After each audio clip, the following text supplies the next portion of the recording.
In 1956, during a diplomatic reception in Moscow, Soviet leader Nikita Khrushchev told Western Bloc ambassadors, "Мы вас похороним." His interpreter rendered that into English as, "We will bury you." This statement sent shockwaves through the Western world, heightening the tension between the Soviet Union and the US, who were in the thick of the Cold War.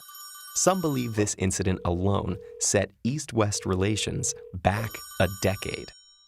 As it turns out, Khrushchev's remark was translated a bit too literally. Given the context, his words should have been rendered as, "We will live to see you buried," meaning that communism would outlast capitalism, a less threatening comment. Though the intended meaning was eventually clarified, the initial impact of Khrushchev's apparent words put the world on a path that could have led to nuclear Armageddon. So now, given the complexities of language and cultural exchange, how does this sort of thing not happen all the time? Much of the answer lies with the skill and training of interpreters to overcome language barriers. For most of history, interpretation was mainly done consecutively, with speakers and interpreters making pauses to allow each other to speak. But after the advent of radio technology, a new simultaneous interpretation system was developed in the wake of World War II. In the simultaneous mode, interpreters instantaneously translate a speaker's words into a microphone while he speaks, without pauses. Those in the audience can choose the language in which they want to follow. On the surface, it all looks seamless, but behind the scenes, human interpreters work incessantly to ensure every idea gets across as intended, and that is no easy task. It takes about 2 years of training for already fluent bilingual professionals to expand their vocabulary and master the skills necessary to become a conference interpreter.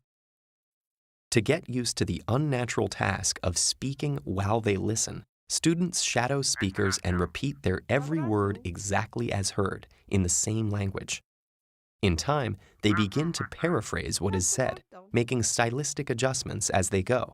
At some point, a second language is introduced. Practicing in this way creates new neural pathways in the interpreter's brain, and the constant effort of reformulation gradually becomes second nature. Over time, and through much hard work, the interpreter masters a vast array of tricks to keep up with speed, deal with challenging terminology, and handle a multitude of foreign accents. They may resort to acronyms to shorten long names, choose generic terms over specific, or refer to slides and other visual aids. They can even leave a term in the original language while they search for the most accurate equivalent. Interpreters are also skilled at keeping aplomb in the face of chaos. Remember, they have no control over who is going to say what, or how articulate the speaker will sound. A curveball can be thrown at any time. Also, they often perform to thousands of people and in very intimidating settings, like the UN General Assembly.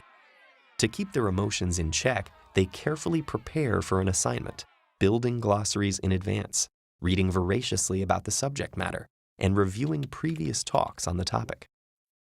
Finally, interpreters work in pairs.